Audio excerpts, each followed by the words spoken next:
Fans, history is being made at Lone Depot Park.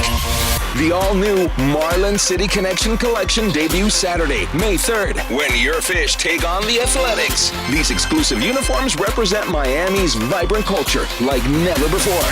Be among the first to see your Marlins wearing these vibrant threads and get your hands on limited edition City Connect gear. Secure your seats now at marlins.com/tickets and be part of Marlins history. It's been a chilly start to the year, but don't let the rising temperatures catch you off guard. Hey, it's Colin Russo, and since 1960, John C. Cassidy Air Conditioning and Plumbing has proudly served Palm Beach County, keeping homes cool and comfortable. Now's the time to upgrade your AC with great financing options. Plus, ask about the Cassidy Care Club, providing year-round peace of mind. Cassidy is part of our local community and supports organizations like the YMCA and the Palm Beach Gardens Youth Athletic Association. Keep cool with Cassidy Air Conditioning and Plumbing. Find out more at CassidyAC.com. Tired of being sidelined by a sports injury? Get back in the game with Baptist Health Orthopedic Care. Whether you're a professional athlete or even a weekend warrior, you can get back to doing what you love with our compassionate orthopedic team. Experience a new level of care and get back to your best. Welcome to being treated like a pro. Make an appointment today at baptisthealth.net/ortho or call 833-556-6764. So, you finally have some time to yourself. Even if it is just the car ride home, it's you time. And look at you. Do not disturb set before you even got in the car? Impressive. You've earned this moment to just chill and drive. This break is brought to you by Target Zero and the Florida Department of Transportation.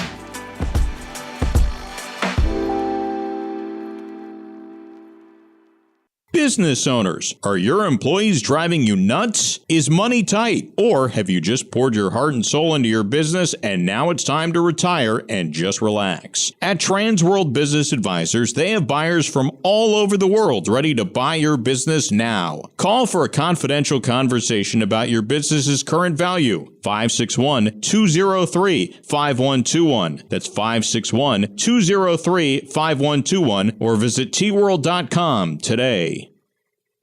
Anajar and Levine. Call 1-800-747-FREE. That's 1-800-747-3733. ESPN 1063. WESP Jupiter, a Good Karma Brands radio station.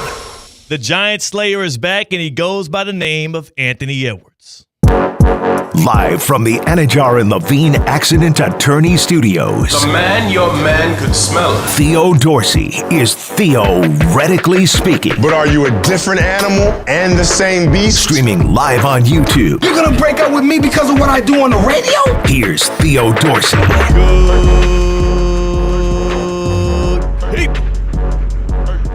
It's your boy Theo Dorsey. It is a Motion Monday coming off of a magnificent weekend, and I am grateful to be able to share some time with you here today. C-Cat on the other side of the glass on the ones and the twos. And Catman, as glad as I am to be kicking it with you, you know what I'm saying, talking a little weekend action, talking some NBA action. Shedeur Sanders, what the heck happened there? Oh, well, how should we punish the defensive coordinator of the Falcons, Ulbricht's son, for prank calling Shedeur and putting it out there? Also, I mean, come on, man. Anthony Edwards and what happened to Cade Cunningham and the Pistons, it has to be discussed. We're getting to all of that today. But first and foremost, C-Cat, I do have to issue an apology to both you and my guy John for holding us back in our 3v1 scramble that we had against our guy Cade Chumsland. We got absolutely crushed on the course yesterday. Yeah, I got to say, It was admirable, the fact that you stepped up to each and every one of the 18 holes that we played with the same confidence that you had on the first hole. Yes. Because the result of each and every golf swing or putt or chip or sand shots would lend many to believe that you would kind of fall in confidence, but it never happened. Never does. You started putting more money on the line on the 18th hole, the hardest of all the holes, even though nothing went well the previous 17. Got a short memory, man. When it comes to bad things, when it comes to negative things, setbacks, I'm like a professional NFL kicker in that way. I'm like a three-point shooter. I'm like some of the greats when it comes to my short memory. I'm not sure if it's a defense mechanism or if it is just a deteriorating part of my brain. cognitively that's happening. But yeah, we did. I struggled all the way through each of those holes, and when we got to 18, I looked you in the eye and said, put 20 on it. Maybe that was going to unlock it. We had no money on the line before. Yeah, no pressure. There was no pressure. So yeah, still working on the game. In fact, this morning I was able to get adjusted. I actually went to the chiropractor to get adjusted, to get my spine back closer to realign. My swing looks a little funky still these days because I'm trying to work things out. And I'm literally I'm breaking down every door. I'm going through every corridor to figure out what the hell is going wrong. Because there's no way I should be. Think about this though, Kat. No way I should still be this bad. Right. We've golfed explore enough. All possibilities as to why you have not been able to put together 18 holes of respectable golf. Yes. So that is where I've been taking it. Big shout out to my chiropractor. I do want to put an issue a warning out there, a PSA. There's likely to be soon a video coming out of me getting adjusted, of me laying down on the chiropractor table, and going through all of the little motions and getting my back kind of pushed in and all kind of stuff. So we're gonna see Theo in downward doggy pose. Yeah. That's what we're gonna see. Yeah, and hopefully I didn't make too many embarrassing exclamations like a little ooh or anything afterwards. But it was when he did the thing on my neck where he like kind of like almost seemed as if he was gonna like snap my head off, like what you would do in like a movie when you're gonna like break somebody's neck. Right, so side to side thing, not a pulling. Not the pull. Didn't do the pull on my neck thing, but did the side to side on both sides. There was like 20 pops in my neck. Wow. Like, it felt like when you have the little air bubble packaging things and you go pop, pop, pop, pop. That was my neck. Well, there's a big market for people that watch people get adjusted. They're called crack addicts. Wow. They're addicted to watching other people get their neck back. Just joints cracked. Well, so you will scratch that itch for somebody. Somebody is going to either enjoy or laugh at or be hopefully it's not embarrassing. That's the only thing I was trying to make sure of. So the issue is I did not walk into the chiropractor office this morning thinking I would be doing anything on camera. Thought I'd just be going in there and getting a little check-in. Apparently, when I did my sign up and I was signing, because whenever you're doing a new doctor's office like orientation thing, there's like a billion things you're signing, a billion boxes you're checking. Mm-hmm. You can send me emails. That's okay. Yeah, I'm saying yes to everything. I'm just saying yes to everything. And then, near the end of my appointment, the doc was like, I did see that you checked off on the social media clearance thing. And, just wanted to let you know that we will be filming your adjustment today, and we likely will be putting something out. And at that point, I couldn't back down then. Are you going to collaborate on the Instagram post? I mean, I might. It depends on how bad I look. How can you look good getting your back adjusted? Like, what's the best situation? This feels like only a lose situation if you accept it. So here's the thing then. How should I approach this? Should I ask him in advance, please don't send a collaboration invite on Instagram?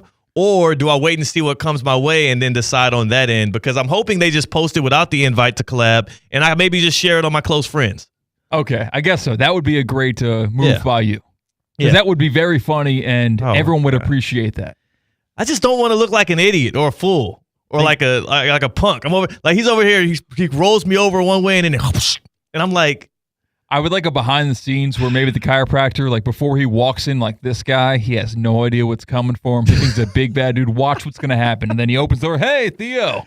I think it's likely that's what happened. I don't know how long the cameras were rolling. I don't know when the microphone got put on my shirt. I didn't realize that until I got up from it. But again, so this is selective editing that makes you look awful. I think that's the issue. Like, they have all of the creative control. This is not like Aaron Rodgers and the Jets back a couple of years ago. We're the freaking New York Jets. It wasn't back for this. It wasn't that. This is the new age Jet. It wasn't like back then when he got to do creative control over the Hard Knocks.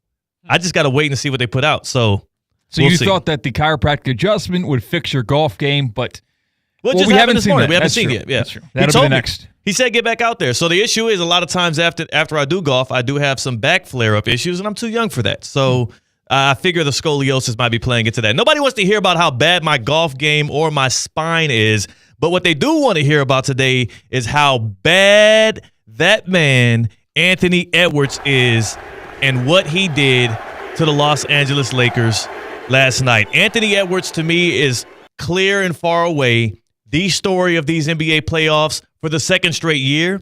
And what he and the Timberwolves are on their way to doing right now is they have the Lakers down 3-1 as they have LeBron James and Luka Doncic facing elimination together just months removed from them being united as a tandem.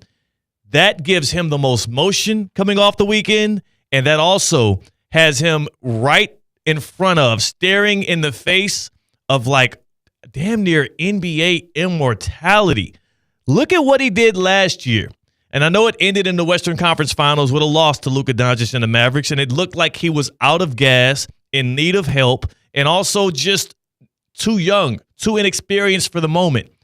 But last season, the Timberwolves swept the Phoenix Suns, swept Kevin Durant and Devin Booker. All the while, you got the moments of Anthony Edwards staring down in the face of, barking at, taunting Kevin Durant, who was his childhood hero, who was his favorite player growing up, and still is. Then, in the very next season, those same Timberwolves walked into Ball Arena, walked into Denver, Colorado, and stole the first 2 games off of a team that was a finals favorite that year. Stole both of them in Denver, and even when the Nuggets fought back and put the Timberwolves on the brink of elimination, down 3-2, Anthony Edwards and then Karl Towns as his partner marched back, won the last 2 games of that series, and sent the MVP packing. So that's KD, Devin Booker, and Nikola Jokic already on this dude's mantle. Doncic and the Mavericks get him in the Western Conference Finals. It was clear the T-Wolves had ran out of gas. This year, they open up again, underseeded against the Lakers, do not have home court advantage, and they are on the brink of potentially getting a gentleman's sweep over Luka Doncic and LeBron James. And what's on the other side of that? If Ant-Man gets it done, and again, last night, 43 points, 9 boards, 6 assists. He was 5 for 10 from deep. He played a nearly perfect game from the guard spot, and those are just the offensive numbers. I haven't even brought up the defensive prowess that this guy had and the kind of bulldog mentality he had, and he alluded to it after the game, how he was going to be relentless. He was not going to allow them to have any space or get any level of comfortability.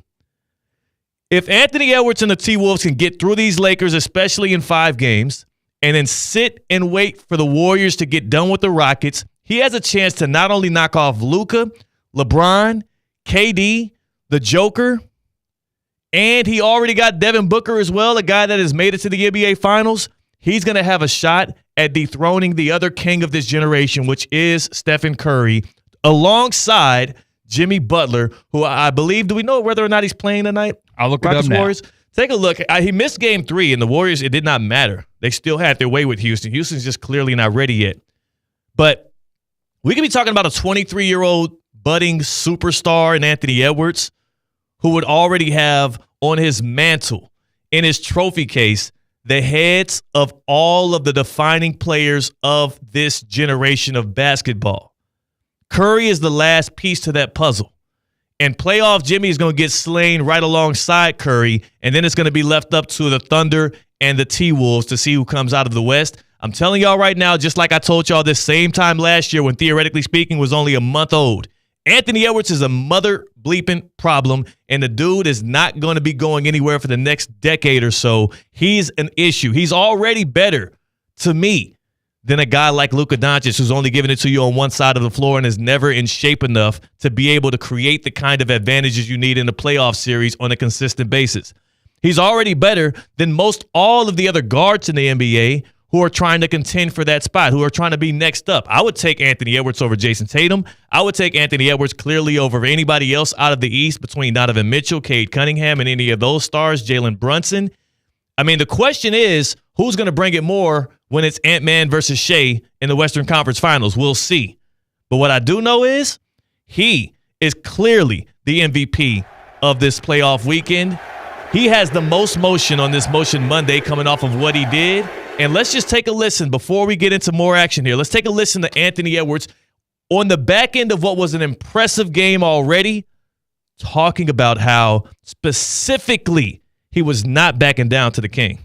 Yeah, it's going to be physical, man. I wouldn't say I was trying to make a point, but just letting them know that we here. We ain't just going to, You ain't just going to push us around all night. I mean, because, I'm not going to lie, he's strong. It's hard to keep him from, like, he posted me up. He got all the way to the rim. I was glad he missed the layup, but he a lot stronger than me. But just let him know that we're going to be here all night, and I'm going to be a pest to him. Whenever I get on him, I'm going to try to get up under his skin. I'm going to try to, I mean, because, we played together at USA. He was like a big brother to me. He looked out for me, helped me out a lot with reading the game, IQ and everything. So, just trying to be a pest to him out there. The NBA has got a monster on his hands, and his name is Anthony Edwards. And he got the Olympics bump that we always talk about from the Summer Olympics with Team USA, when you're able to be around those vets, those legends, those other great players, and you're able to pick up things through osmosis. He has that bump he's riding off of from the Paris Olympics. He also already has his massive playoff defeat. The agony he felt from last year's Western Conference Final when he fell to Luka Doncic, and you could tell he has a chip on his shoulder from that because he wastes no time. I believe it was game 1 where he was already in Luka's face, barking at him, making sure he got him isolated on a few plays and letting him know before and after hitting shots on him who was going to come out victorious. Like, your boy has got much motion, so much motion, and it's like the perfect tidal wave right now at 23 years old with Julius Randle as his running mate, with Jaden McDaniels, with Naz Reid as the guys that are helping him get there. This dude is taking over the league by a storm. And I can't wait to see how he's able to kind of have that killer mentality and close out this Lakers series. I saw the bad news on Lillard right there, C-Cat. Yeah, so we have good news for Jimmy Butler. Okay, what's the news on Jimmy? Listed as questionable, but from Clutch Points, James Siegel is saying that, or Brett Siegel, excuse me, he will return for Game 4. Okay. Good news. Tonight. Yeah, nice. Yeah. So tonight we begin the night with a little Heat Cavs. Heat Cavs tonight. It sounds like the way you're putting it is like it's a nice hors d'oeuvre, but it's not. It's not a good hors d'oeuvre. Heat Cavs tonight is the appetizer that you wish you didn't order. You try to send it back, but the waitress is kind of like, hey, man, you've already ate half of it, so you got to kind of finish that. We're going to still charge you for this one. It's like the have you ever had calamari that came out and it was a little soggy? Yes. Felt like it was like this is not freshly made. And the sauce, that's straight from the can. You can't, come on. Yeah, it's just soggy calamari. That's what Heat Cavs is. Whereas tonight, when we have Rockets Warriors, that is, let's see if there's anything left in the tank from the Rockets. Will they put up a fight? This young team that does not have that 1A option, will they bounce back versus the return of Jimmy Butler? Kind of feels like we're sealing the coffin on their fate as well. So, I don't know. NBA action tonight, not going to be as good as what we had last night, where we had controversial finish with Knicks Pistons, an electric game by Anthony Edwards, 16 points in the fourth quarter. He outscored both Luka and LeBron combined in that fourth quarter. I think LeBron went scoreless in the final frame. Yikes. It was bad. But Ant was good. And the bad news that you saw from the Milwaukee Bucks is Dame Lillard. Yeah. What was the bad news that you saw? So it is sources apparently confirming this via ESPN. Milwaukee Bucks star Damian Lillard has been diagnosed with a left torn Achilles tendon. Sources told Shams Charania on Monday. He, of course, suffered that injury first quarter of the Sunday night Game 4 loss against the Pacers. The Bucks season is over. The curiosity around the league is the Giannis run over with? I sure hope not. But that's kind of, it's grim. It's super grim out here. Here, let's see some sad music for the Milwaukee Bucks. It's time to pour one out. I actually do feel, and this isn't jokingly, and I'm a Heat fan, and we've had our run-ins with them in the postseason. The Heat are on the brink of being swept, I believe, for the third time in the history of the franchise. The last time we were swept, Milwaukee Bucks, Giannis Antetokounmpo. Dominant in the first round. We got them back for it, but they got us once. I feel bad for Bucks fans because you have the one thing in the NBA that everybody craves, everybody begs for, they yearn for, and that is the generational star. The guy that not only can lift you to a title, but already has. That's Giannis Antetokounmpo. You don't just trade that guy away because things are looking grim, but then you look at the Bucks roster right now, and Damian Lillard, he's not just out for this postseason, he's likely not playing next year as well. He's a 35-year-old undersized guard. I feel bad for Dame because his career is practically over with. I feel worse for the Bucks because his injury, compounded with a terrible roster situation right now with no escape rope, means that everybody is looking towards the front office and asking the most Probably the most riveting question of this NBA offseason. Will Giannis Antetokounmpo be on the block? And for Bucks fans, that's got to feel terrible to hear. We just watched the Mavericks lose their star in the middle of the night against kind of semi-smaller market team, or at least a less heralded team that has this one guy that you believe in. That would be the same scenario for the Bucks, but this is a guy that actually delivered a title for you. The question has to be asked, and as a Heat fan, I would love to see Giannis become available. Not just because the Heat would have a chance at him, but that would drive down the market for some of the other big stars like Ja Morant, who might be available, like Kevin Durant. But as a fan of the NBA and as a caring human being, I want to pour one out for the Bucks fans right here, because I would hate to see you lose your guy Giannis, and it will be better for the NBA if he's able to stay in the Bucks uniform until the end of his career. It would suck if you lose him the same way y'all lost Kareem Abdul-Jabbar decades ago. That's big of you. I know that was different. There are hard feelings with the Trailblazers and the Bucks. The Blazers absolutely stink. I'm rooting on their downfall every day. But you're not going to take it out on the Bucks, even though they're in the forefront? The Bucks did what the Bucks were supposed to do. The Bucks went out and got Damian Lillard. Like they wanted a star to pair with Giannis. Now, the problem in all of this is the Bucks made a miscalculation because they got rid of Drew Holiday in the midst of it. So if you think about it, Milwaukee kind of screwed themselves. You trade away Drew Holiday, who ends up getting to the Celtics and helping create this unstoppable force out there in Boston where there's no bad defenders. Like everybody can dribble, penetrate, shoot, and everybody can defend like at least at a B+ level. It's very difficult to beat a team like that 4 out of 7. They also kind of screwed themselves because they wrecked their defense.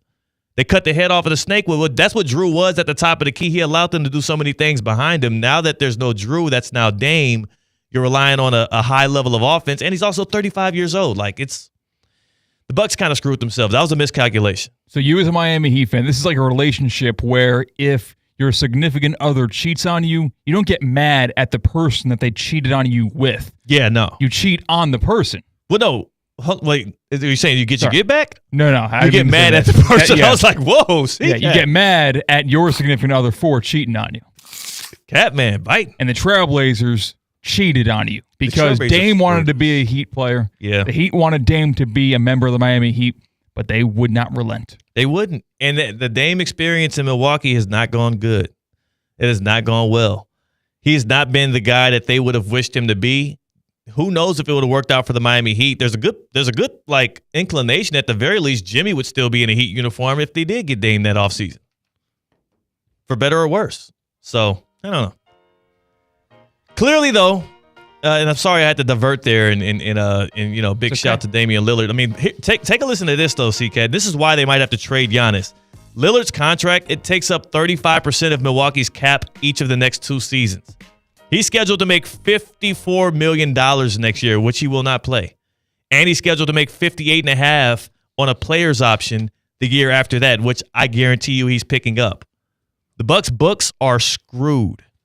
Question is, how do they solve that? And how do they find a way to get back in a place where they can be in power, where they can be competing for championships? And in the NBA, you never want the answer to that question to be, trade the generational superstar. Trade the best guy on our team. Trade the guy that was averaging 30 a game who literally has very little flaws on the basketball court. So we'll see what their way out is. What I do know is this weekend, it was all about the Ant-Man. It was all about Anthony Edwards and the Minnesota Timberwolves. He has the most motion coming off of this weekend. He is the MVP. Who's your playoff MVP so far? Who do you think is the story of the NBA postseason? I've got Anthony Edwards. What say you? Hit us up on the Baptist Health Hotline here on Theoretically Speaking. The Baptist Health Hotline, 888-760-3776. 888-760-3776. Hit us up on the Baptist Health Hotline. Let us know what you think. Jalen in the YouTube chat says, I can't save my golf game. Well, hopefully he's wrong. 888-760-3776. Hit us up on the Baptist Health Hotline. Are you experiencing foot and ankle pain and need to see an expert in the field? Baptist Health Orthopedic Care has a team of foot and ankle orthopedic surgeons and specialists who are regarded as leaders in their specialty. Visit baptisthealth.net/ortho to learn more today. Baptist Health Orthopedic Care combines its resources of experienced physicians and leading-edge treatments and technology to provide advanced orthopedic, foot and ankle, joint replacement, spine, and sports medicine care. Visit BaptistHealth.net/ortho for more information today. Baptist Health Orthopedic Care has offices conveniently located in Palm Beach County through the Florida Keys. Learn more by visiting BaptistHealth.net/ortho.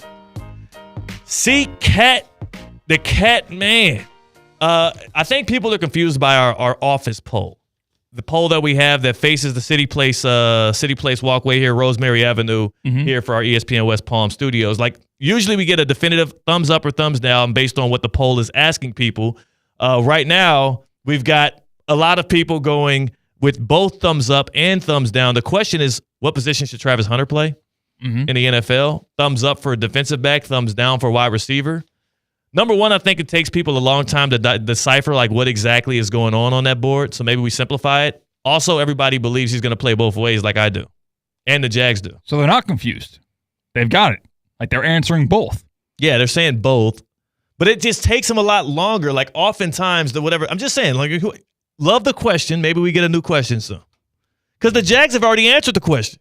Fair enough. Liam Cohen then said that we traded up and we got this guy. He's going to be the receiver for us, but he also is going to play some on the defensive side of the ball, which is the smart way to do it. When you said office poll, I thought you were going to bring up the conversation many people are having on the internet right now, and they talked about it on First Take, about the 100 humans versus one gorilla. Oh, now that should be on the office poll. Because I can tell you right now, if it's 100 dudes and it's one gorilla, I think 100 dudes can take the gorilla out. I would not be on the front line of those 100 dudes, though. I wouldn't be on the back line. I'm not a coward. I would be right around number 46, 47, 48. Not 50, because that's coward territory when you're in the back end. But I would just want to be in that second or third wave of dudes that's jumping on the gorilla. I need somebody to tire him out first. And one thing that people are forgetting is you can gouge his eyeballs. Exactly. Gouge his eyeballs. We got 100 humans, random. I think this is from all walks of life. Yes. Human or men? That's also It's an got to aspect. be men. It's got to be grown men. 100 guys. It's like the between draft. the ages of 21 and 35. 40. Okay, 40. Yeah, 40's good. That means we can still get like Derrick Henry. Oh, we lost LeBron. That's okay. We lost LeBron. He looked a little gassed in the fourth quarter anyway. That's right.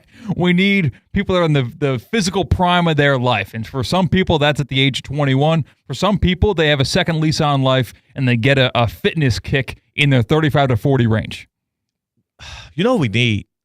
We need, like, meathead football players. We need at least, like, 3 of them. We need a lack of intelligence on a portion of the people. Yes. You need to go in fearlessness. Like like Jamal Adams. Remember when he got up on the for the draft combines? Former Jets safety. Where is he at now? With the Seahawks? Seahawks, still? maybe. That rung a bell, but he was there previously. He was with the Jets when he said this, but he got up on the dais and he said, "I want to die on the football field." Like, he said that with his own. Like, he cares about it so much, loves it so much, he wants to die on the football field. We need somebody that will want to die on the gorilla gridiron in this 1v100. He's a lion now. I didn't know that. That just happened though.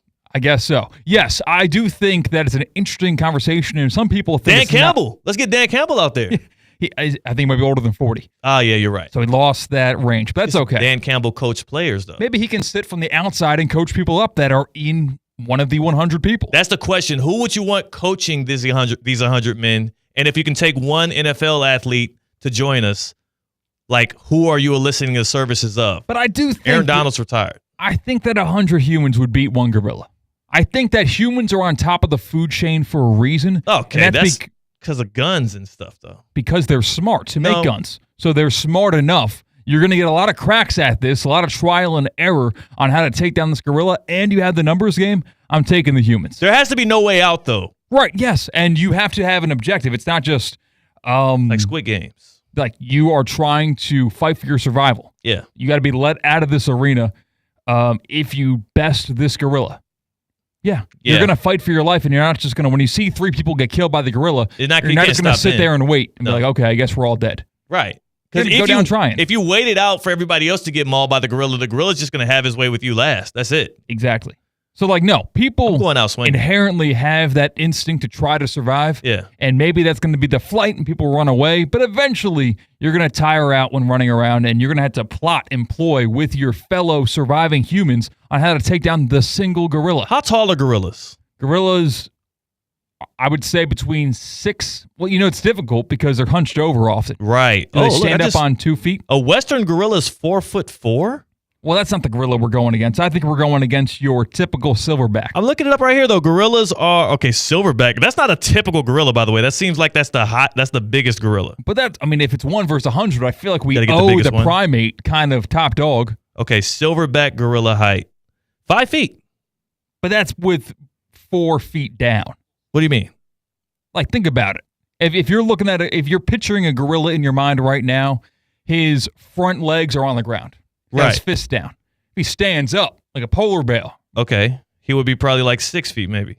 I think taller than that. No. I think you're overestimating gorillas. Yes. You know what? We wouldn't want you in this fight. No. You're already trying to give them way too much credit. I'm pumping our tires. We would beat them up. I know, but you're already giving them too much height, man. I think gorillas aren't that tall. What I'm saying is you could jump on the dude's head.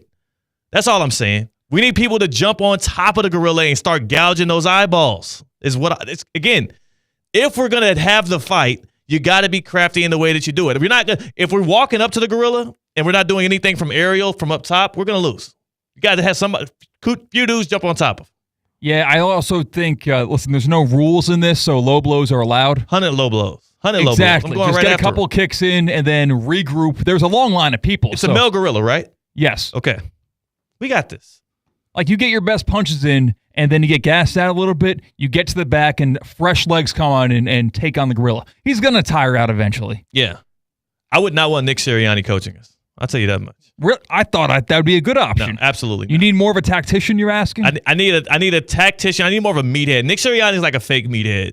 He's like a wannabe meathead. He's a wannabe tough guy. But we want the meatheads as one of the 100 people fighting the gorilla. Wouldn't you want anything but a meathead outside? Well, you need a meathead that's able to relate to and speak to the meatheads in a crafty way to get them geared up to jump in there. I mean, they're fighting for their lives. I don't think they need to be motivated. Yeah, it's like a Lord of the Rings war that you're going into, where you need an empowering speech. I need something to. I need to get the people going. Like, I love a good speech. I love a great, well-timed, juice them up speech. I want a whiteboard, and it's like, all right, we need 20 guys flanking from the right, 20 guys flanking from the left. We need 10 people that go flat down. They pretend that they are injured. That suckers on into the silverback gorilla, and the flankers from the right and the left, they jump in and get in his back. That's what I think I need. And who's to say the gorilla wouldn't get confused as well? Like, we could confuse the guy. Like, there's a lot of different artful ways in which to take one gorilla down. And some of it could be like some dudes are just running laps around. That's true. And you know what? We could tell the gorilla the situation. He's not going to understand. He's a gorilla. He's not going to understand. He didn't speak English? Yeah. Like, he's not that one that speaks sign language in that movie. He doesn't even realize he's fighting for his life yet until he starts getting pounded on. That's true. Yeah. I think by person like 10, yeah. Like, wait a second, there's a pattern here. Right. These are not just 9 bad apples that seemingly don't like me. It seems that every human right now is trying to do me harm. I think we could do it. Oh, listen, I'm telling you, it would take 50 humans to take down one gorilla. Anybody saying that the 100 humans would not be able to do it has vastly underestimated not just the human race, but themselves. And those are the kind of people that we got to keep out of this fight. I can't have that kind of like loser mentality in my ring. It's a lottery situation, a draft situation where it's random. Then the chances get a little bit slimmer. Yeah. Because what if it's just if you're old enough to go to war, you're old enough to fight the silverback gorilla, then now we don't really have a good cast. I need 100 dudes that signed up for it. That's the thing. That's the difference in all of this. How do we compensate these guys? Because it's $1 million. Like, okay. $1 million a pop. You know what? There's a lot of money out there. We can take out another government loan. Also, you know what I would do? $1 million a pop for everybody. If you survive, obviously you keep it. If you don't survive, you write it off to a beneficiary. Oh, so you're getting $1 million no matter what. Either way, your family gets, just by competing in this thing, you are getting $1 million to your estate. If you survive it, obviously you get to enjoy the thrills of the $1 million. But if you don't survive it, you just pave the way for your kids to go to college. Man, I said 50 would take down one gorilla. That number's getting lower by the second. I get 25 dudes with $1 million on the line could take down a silverback gorilla. You know what? Now I'm thinking about it. Just you and I. Yeah, I think we could outsmart the gorilla. You and I. We'll figure it out. Like, as long as I didn't have too big of a meal beforehand, and I'm kind of light on my feet, feeling good. Yeah. Just you and me. You and me. What's our attack plan? One gorilla. Man, that's tough. Do we need weapons? No. We don't need weapons. No. We just need our smarts. Exactly. Our weapons up top. Let's game plan it during the break. On the other side, we will get to the SHEDEUR Sanders of it all. But I think more important to this is how we would end up with that $1 million and be able to have it. Because at the end of the day, I still would take it up. I still would take that up because then the wife could pay off the house. Mm-hmm. You know what I'm saying? The family would be able to eat a little bit off of the broy. But you also said you got to fade to not the front of the line, but not all the way in the back of the line. You got to position yourself. If it's just me and you, I got to go first. Oh, okay, cool. Yeah. Yeah. Go be my guest. No, we'd go together. There would not be. Listen, when there was only one chair at our last remote broadcast, no one took the chair. That's true. No one's going to just say, okay, I'll let you go sacrifice. First. Yeah, it's not. Yeah. Well, I would go first more so because I think if I go first, get out of there quick enough, then the gorilla can focus on you as you try to sneak attack him. He's going to be really ticked off about that. Mm-hmm. Because at least I was like, he going to respect me going mano a mano. You try to sneak attack him, he'll give me a chance to kind of come up with a counter if I'm not already dead. On the other side, SHEDEUR Sanders talk. That's C-Cat. I'm Theo Dorsey. We have a plan, or at least concepts of one, to take down a gorilla. And we're theoretically speaking on ESPN 106.3. Live from the Anajar and Levine Accident Attorney Studios. Anajar and Levine Accident Attorneys. Call 1-800-747-FREE. This is ESPN 106.3. So, you finally have some time to yourself. Even if it is just the car ride home, it's you time. And look at you. Do not disturb set before you even got in the car? Impressive. You've earned this moment to just chill and drive. This break is brought to you by Target Zero and the Florida Department of Transportation.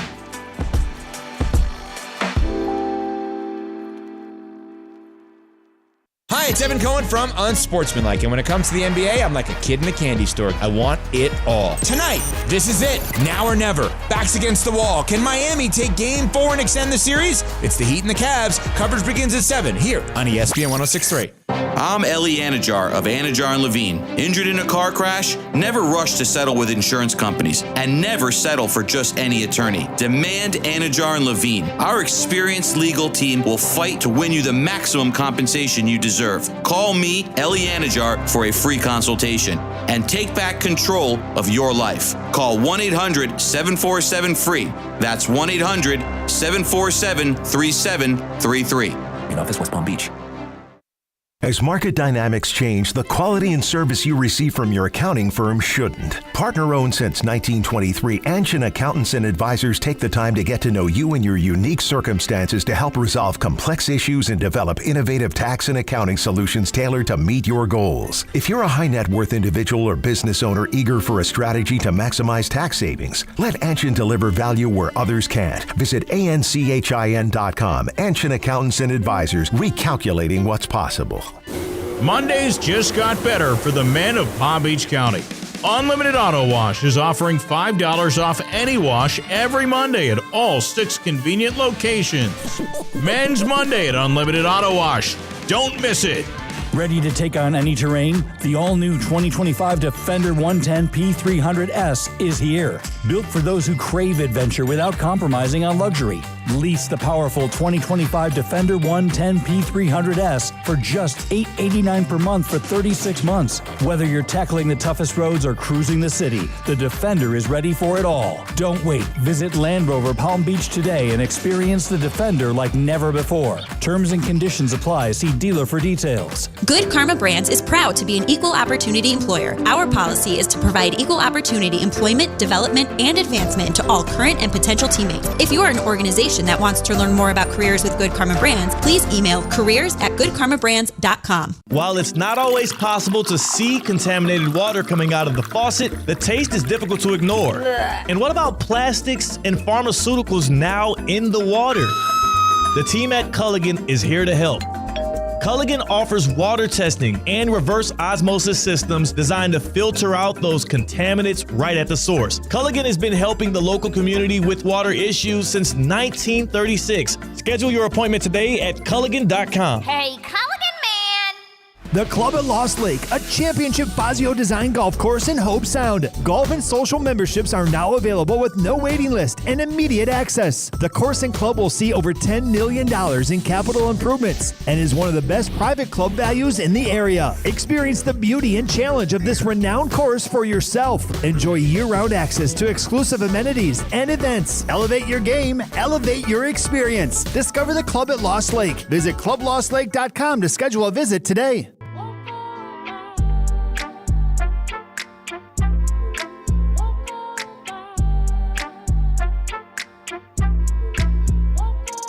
What? Live from the Anajar and Levine Accident Attorney Studios, Theo Dorsey is theoretically speaking. Streaming live on YouTube, here's Theo Dorsey. 46 days. It's been 46 days since the New York Jets cut. We're the freaking New York Jets. Aaron so Rodgers. built for this and he's still a free agent. He's still a free agent. It's been about 365 days since we saw the Panthers, the Cats, claim the cup. And you know what? The Panthers are on the prowl for the cup yet again. Join ESPN West Palm and Coors Light Monday, April 28th. That's tonight. That's tonight.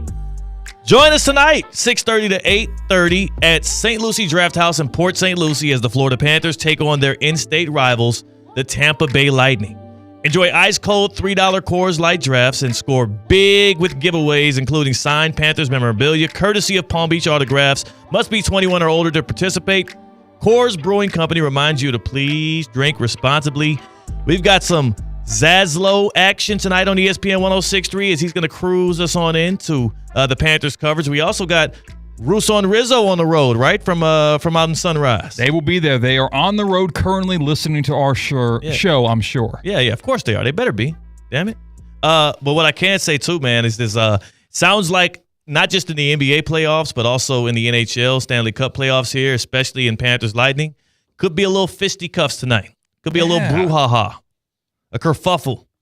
Man, you know, I only start watching hockey come playoffs. And it's a casual thing to do. It's what a lot of people do. It's fun. And I fall in that line, but there's nothing better than just a physical hockey game. Yeah.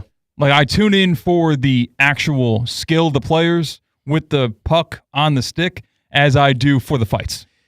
You're right. The physicality in hockey is what makes for a much better viewing experience as a fan. In the NBA, sometimes it can take away from the art that is basketball, is when you have one team that knows they're outmanned, knows they're out-talented, but they just muck it up.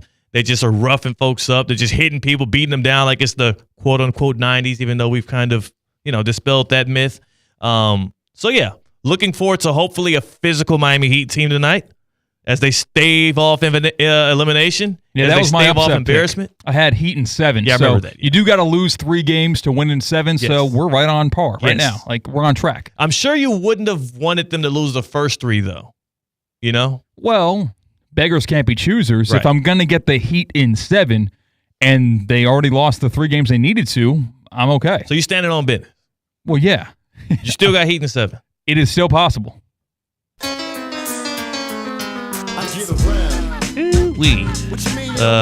I sure hope so. I'm wearing my black Heat shirt today because I'm likening it to a funeral. This is the end.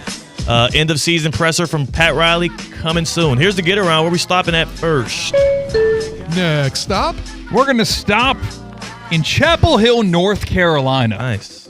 Couple of options there, and I ended with this one for a reason. Go Tar Heels. Bill Belichick did an interview with CBS. And it was awkward for many of reasons, because you know how Bill Belichick can be with the media. And when asked about his relationship with his significantly younger partner, that partner was in the room. In fact, just away from the camera. She decided to field that question of, where did you guys meet? She shut that down immediately.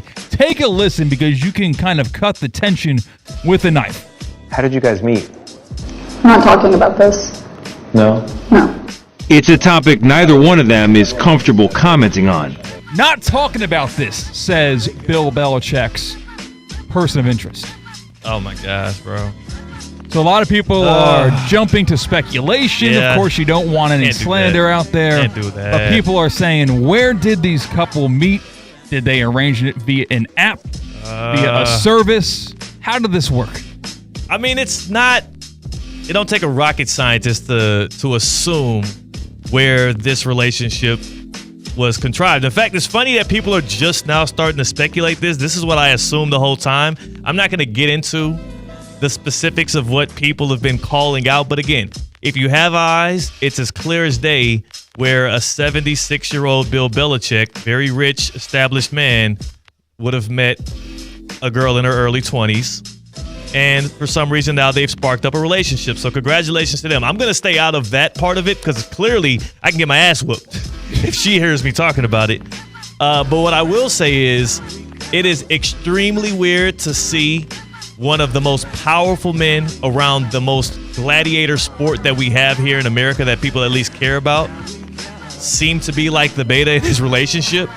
Seem to be like getting like not controlled, but you can tell like she has a lot of power in that scenario that you just would not assume. This is Bill Belichick we're talking about. This is the guy that like traded off stars in their prime because of either like attitudes or maybe he just felt like, there's probably not enough meat left on the bone on this guy and got rid of him instead of like renegotiating contracts, like made some very tough decisions, including trying to get rid of Tom Brady. Like he stared down Robert Kraft and Brady and said, I want Jimmy G. Well, yeah, it's also weird to see any male in his 70s change. Old dog can't learn new tricks. We see that time and time again. Yeah. And Bill Belichick? Exactly. Seeing him with a weird smile, doing the Instagram pics of doing beach yoga. It's very odd. And now you see that this woman, Jordan, is like on the field during practices with the Tar Heels. It's her world. And Bill is just living in it. Which, again, happens to a lot of men when they settle down. I get it. And this is like a second marriage relationship setup situation. I know he's divorced. I don't care about the particulars of all of that. It is just extremely strange. And I'm happy for the man if this is what makes him happy. But it is, he has to even realize how weird that was. And I would have to assume he'll never do an interview like that again. That was the first and last. No, it turns into state-run media. Like, we need the questions ahead of time. Yeah. And we need to be prepared for that. What the heck? Because one of the questions simply cannot be, where did you meet your girlfriend? Play it again. Play it again and listen to how quickly she interjects, because this is weird. How did you guys meet? I'm not talking about this. No? No. Not a word from Bill. It's weird, man. At the end of the day, it's weird, Bill. And if you blink 6 times, if you're in trouble. Can you come up with a different excuse? We're not going to comment on where we met. Can't you just lie? Yeah, you could Freaking lie. Why didn't they lie? Yeah. Yeah, she was at a party, and I saw her. Oh, okay. Quickly move on. Because when you're a 76-year-old man and I'm not getting into it. What's next? Next stop, Buffalo, New York. Because chilly up there. General manager of the Buffalo Bills had a radio hit to talk about the Bills' execution of their draft plan with their local sports talk radio station. And here's how it started with Brandon Beane not really happy with what he heard before he joined the show. Listen to the last few minutes of your show before I came on, waiting on here. All right. Sounds like 2018 all over with you guys. Well, how so? Well, you guys were bitching in 2018 about Josh Allen. You guys wanted Josh Rosen, and now you guys are bitching that we don't have a receiver. I don't get it. Like, we just scored. Hold on, let me talk. We just scored 30 points in a row for 8 straight games. A year ago, I get you guys asking why we didn't have receivers, but I don't understand it now. You just saw us lead the league in points when you add all the postseason. No one scored more points than the Buffalo Bills, including the Super Bowl champions. So you just saw us do it without Stephon Diggs, same group. How is this group not better than last year's group? Our job is to score points and win games. Where do we need to get better? Defense. We did that. So I get it. You got to have a show, and you got to have something to bitch about. But bitching about wide receiver is one of the dumbest arguments I've heard. Agree or disagree, Theo? Bleeping about receivers is one of the dumbest things ever heard about. You know who really this really warmed the spirit of is our guy Evan Cohen, who hates receivers. He's anti-receiver. prejudiced against he's receivers. He's like, I can't do these receivers thing. Like, you're investing in receivers, drafting a high receiver. I can't do it. He's right, man. And this has got to be incredibly embarrassing for those hosts, because sometimes there's a general assumption that when that important guest is on, they didn't necessarily hear the things you were talking about leading up. And there's a good chance when they brought him in, they weren't going to criticize him about the wide receiver room. Maybe they would have asked it in a different way. But they kind of got caught with their pants down, and he didn't let them pull it up. Like, he was like, let me finish. I ain't done here. They weren't going to cut him off either. He was kind of preparing to get cut off. Yeah, he was. He was ready for it, but I got to agree with him. I mean, the Bills look much better than I anticipated them looking with no number one style receiver. I will say Khalil Shakir, he gets way less credit than he deserves as a run after catch guy and as a guy that's a great security blanket. He does not drop the football. He's a great third down wide receiver, and that was what Josh Allen relied on and leaned on in big moments. It's nothing here. This is a nothing burger. I just like that Brandon Beane kind of stuck up for himself and his roster and that wide receiver room. And I also appreciate, I'm not sure how the rest of the interview went, but I appreciate those guys not getting too defensive in the moment and trying to cut him off or divert from it. They knew what they did. He knew what they said. Keep it pushing. And for the Bills, if they don't add to that receiver room down the line, I will say it's going to catch up to them at some point, because Lamar's got some. The Chiefs continue to add to their receiver room, even though they have the best quarterback in the league. Josh Allen's not going to continue to be able to do this thing on his own with no receiver help. Yeah, I also do think that we do take a step back and self-evaluate in terms of the media and sports talk media and even sports fans, how we view receivers. And I've said this a couple of times. We look back at the trade deadline about how it was leading the show that Devontae Adams went to the Jets. And it was leading the show that Amari Cooper went to the Bills. And it was leading the show on somebody else that got traded that was a wide receiver. Deontay Johnson to the Ravens. Sure. It is almost a big zero when that stuff happens. Yeah. It does not affect the play in the field, wins and losses. Hopkins to the Chiefs. Here's the thing. It does impact the play on the field, wins and losses. It's just not to the extent that we give it credit for. Because look at the Vikings. They have nothing without Justin Jefferson. He is that operation on offense. He is that kind of guy. I think it's the level of receiver that people that people are willing to dispose of that don't create the kind of motion that we would assume. Look at the Texans. Stephon Diggs was productive for them through the first 8 or 9 weeks. He just got hurt. He was their biggest touchdown maker and one of the best third down options for Stroud. He got hurt. The Bills did well without him. The Chiefs trade Tyreek Hill, and they win back-to-back Super Bowls and lose one to the Eagles that was just like a buzzsaw. You're right, but also receiver play, we can't downplay it like Evan. Like, look, A.J. Brown and Devontae Smith are very highly sought-after guys that the Eagles spent high capital on.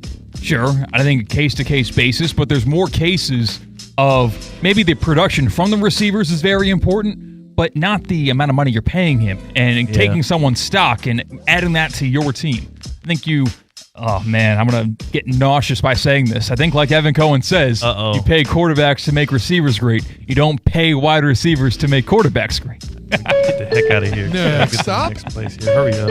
Next stop. We're going to Atlanta, Georgia. Why? Because I'm sure you saw this over the weekend if you're listening or watching. I know Theo saw this. But SHEDEUR Sanders, while he was waiting and waiting and waiting to get that phone call that said he was going to get drafted to insert organization here, SHEDEUR Sanders got prank called. He got prank called by someone claiming to be the GM, Mickey Loomis, of the New Orleans Saints, who said, waiting a long time, huh? Well, you're going to keep on waiting because we're not drafting you. Obviously, it wasn't the Saints. It was the son of defensive coordinator of the Atlanta Falcons, a 21-year-old kid, Jax Ulbrich. His father was Jeff Ulbrich, who was actually an interim coach of the Jets. Anyway, the Falcons put out a statement. Apparently, there was an iPad that was left open belonging to the defensive coordinator of the Falcons, where the son, Jax Ulbrich, saw the phone number, the private phone number that only NFL executives had, and he took that and did some damage in his dorm room at Ole Miss. What should be the punishment for this 21-year-old scumbag? They should ban him from NFL facilities for the rest of his life. He should not be allowed to step foot in an NFL facility, whether that be the practice facility of wherever his pops is working, or to go to an NFL game in person for the rest of his life. Watch it on TV with the rest of us. Wait and see if Scott Hansen's going to return to Red Zone, and that could be your viewing pleasure on a Sunday, but you don't get to pull up and watch games because not only are you a coward and an idiot, you also are corny as hell. Like, I get it. It sounds cute. It sounds like a fun thing to do. Oh, we're going to prank call him and make it seem like I'm cool with prank calls and little jokes as well. I think this takes it a little step too far, especially given the person he is, SHEDEUR Sanders, and the fact that this was a targeted attack. Like, it's not like Ulbricht's iPad was open to the SHEDEUR Sanders page. Even if it was all of the contacts of future potential draftees, the Falcons ain't looking for a quarterback. He probably had to sift through there and find the very one guy he wanted to get under the skin of the most, and that was Sanders, and he made that call out or gave the number to his friend. It's just absolutely corny. It's absolutely whack. You're living off the name of other people, right? You try to go viral by dissing and making fun of SHEDEUR Sanders. You got that access because of who your pops is and not off the back of anything you've done. How about you be your own man? How about you create some kind of character of your own self instead of living off other people's names? Whack. Yeah, it's corny. It's a whack move. You kind of punch down at someone who was at their lowest, which is SHEDEUR Sanders, waiting for the first time in his life. Bro, that's kind of crazy. Yeah, for the first time in your life, you are at the mercy of other decision makers. They got to pick you. You have little to no control. Yes, you might have perceived control, especially going into the draft. No, they thought they had control. They had absolutely zero. And when he fell and fell and fell, that was tough to watch. And a dumb move by the kid who prank called by recording it. Why are you in the video? Why are you in the video? Like, that's just he's a bonehead. He's an idiot. Ulbricht probably like, damn it, my dang screw-up child is screwing up again. He probably has done a million things like this before that Ulbricht has been pissed off about. Ban the kid. Stop. And our next stop of the Get Around brings us to New York, New York. Because we have Adam Silver. He's talking about what needs to improve with NBA media coverage. Take a listen and tell me if you agree or disagree with Mr. Adam Silver. Sometimes I think they don't spend enough time talking about why people love this game. And, recently I was at a meeting with Mike Krzyzewski, former coach at Duke. And thanks. I didn't know who that was. He condensed it with this headline. He said we should educate people about the game and celebrate the game. Educate and celebrate. And I feel, I wish there was more of that. Agree or disagree about how the NBA media covers the NBA? I disagree. Because discourse and criticism and comparisons have to come into play because that's what people are interested in. They're interested in a drama. They are interested in sometimes negative takes, sometimes positive takes. It can't all be flowery and rosy. I do agree that there is a lack of celebration of the game that comes from all angles that could be improved. And people are right by saying it starts with inside the NBA. When you got one dude up there that clearly does not watch basketball, you got another dude up there that clearly loves saying outrageous things to become like, to create punchlines and to make jokes out of stuff. And then you got Kenny the Jet Smith, who a lot of times he's the one that is most likely to celebrate the game or be congratulatory or at least not negative about players, but he's also the smallest voice on that show outside of obviously Ernie. Like, that is kind of where it starts, and that's where a lot of times it's going to end. I don't think that there's an issue that is greater than what we have just specifically in sports media, in politics, on social media, or anything like that. I think it's more so to do with the state of the world and less to do with the state of NBA media. Right. You know what I'm saying? If the world sucks and we talk about how the world sucks, it's not our fault for talking about how the world sucks. The world needs to get better. Yes. The league needs to get better. The sport needs to get a little bit better. That's true. And it's like the criticism thing, the quote-unquote criticisms that he's talking about people leaning in on is more, it's less to do with criticisms and more to do with comparisons. Because it's like when you celebrate the greatness of LeBron, then people start to compare him to Jordan, and that's where the criticisms come in. When you start to talk about the greatness of Kevin Durant, then you start to compare him to the other greats, and you're like, well, the dude team hopped all over the place. He also never led a team by himself outside of winning championships with Curry and them. He's had really bad blemishes on his career. kind of part of it all, though. I think you can't have one without the other. The NBA clearly, powered by LeBron and Adam Silver, wants there to be no negative coverage, and that's impossible. Next stop. And like all journeys, they must come to an end. Oh. But the journey ends in a good way when you stop at Duffy's. Duffy's Sports Grill? Your nearest Duffy's Sports Grill. Oh, man. Duffy'sMVP.com. Find your nearest Duffy's Sports Grill, and then maybe you could also stop at a Duffy's today. All right? 2-for-1 drinks all day, every day. You don't have to check your calendar to see what. Well, okay, let me see. Oh, only on Tuesdays. And then, okay. No, every day. It's perfect for us because we are working during happy hours often. So I don't need to check my phone when Duffy's has their discounted drinks when it's happening whenever they're open. All day, every day. Plus the weekday lunch deals. That's the Duffy's Double Play. That's what they call it. Obviously a sports team. $7.99. Just $7.99. Of course, the 2-for-1 drinks makes it worthwhile no matter when you pull up. Make sure you sign up online to get your Duffy's MVP card. Start earning rewards today. You could be the MVP of the weekend like Ant-Man. Speaking of, you can watch your favorite game or sporting events, which are always on. 80 or more televisions in every single location. You won't miss a minute of the action. Duffy Sports Grill was once again voted the best sports grill in 2024 for good reason. Likely going to claim that top of the trophy case as well this year. Never miss a minute of the action. Check them out, the nearest one to you, Duffy'sMVP.com. At Duffy's, our game is always on. Important tonight to go to a Duffy's because you got both the Panthers game going on at the same time as the Heat game. If you're a South Florida sports fan, you need to go somewhere you can watch both games and not miss a minute of the action. Gotta have the optionality. Gotta have a place that serves it all up. Good food, good drinks, and of course, a lot of viewing angles to the television screens. On the other side, it's the happy hour. Sadly, no Tina today, but we get deeper into the Cleveland Browns' decision to stack their quarterback room with what many would say on the outside looking in mediocre talent, but they cemented it with their 5th-round pick of SHEDEUR Sanders, ending his drop in the draft, but sparking up some interesting conversations, including who the hell is going to be the Week 1 starter in Cleveland?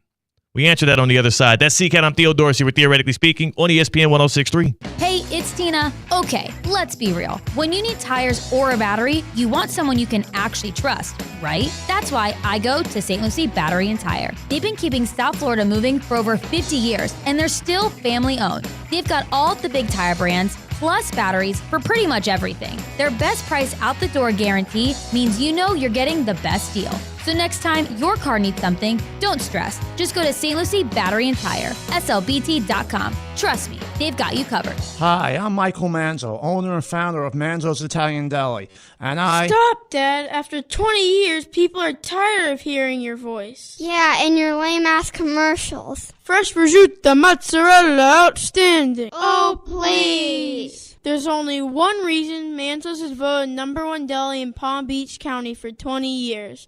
Our mother. She makes sure you prepare everything from scratch using only the freshest ingredients. Manzo's Italian Deli is located on Palm Beach Lakes Boulevard, right next to Rain Dancers. Is that a strip club? No, it's a steakhouse. Manzo's is open weekdays from 8 to 5 and offers free delivery. So stop by or call 697-9411. That's 697-9411. we also specialize in hot and cold catering for corporate functions and special events. Just ask anyone who was at my last birthday party. Anajar and Levine. Call 1-800-747-FREE. That's 1-800-747-3733. ESPN 106.3. WESP Jupiter, a Good Karma Brands radio station. This is the Inter Miami save of the game. A floater left foot and a high leaping two-handed snag from Callender who hits the ground, but a nifty job by Drake Callender to extinguish that. Luciano Acosta tried to go to the far post. I'm not sure if that was a delivery or was he trying to finesse it, but that will go down as a save for Drake Callender. Brought to you by PNC Bank. PNC Bank, brilliantly boring since 1865. Hi, I'm Scott Smith with Smith Ball Baez and Prather, Florida Injury Lawyers. As you have likely seen and heard, law firm advertising is at an all-time high. Attorney ads seem to be part of every radio and TV commercial segment. Some firms are even using paid actors and actresses to speak for them. At Smith Ball Baez and Prather, we know that the decision to hire a law firm should never be based on advertisements alone. It is our past results and many positive 5-star reviews that we encourage you to read at smithball.com to learn more about our law firm. We have board-certified lawyers. We have lawyers listed in the best lawyers in America and in super lawyers. But most importantly, we have experienced lawyers located right here in Palm Beach County and the Treasure Coast that are ready to be your advocate and your voice, and fully prepared to start fighting for your legal rights today. Our purpose, legal power. Our mission, huge results. If you've been injured, the lawyers at Smith Ball Baez and Prather will help. Call us at 500-HELP, 500-HELP. With Smith Ball Baez and Prather, help is just a local phone call away. Offices Palm Beach Gardens, Boca Raton, and Port St. Lucie. Mondays just got better for the men of Palm Beach County. Unlimited Auto Wash is offering $5 off any wash every Monday at all 6 convenient locations. Men's Monday at Unlimited Auto Wash. Don't miss it.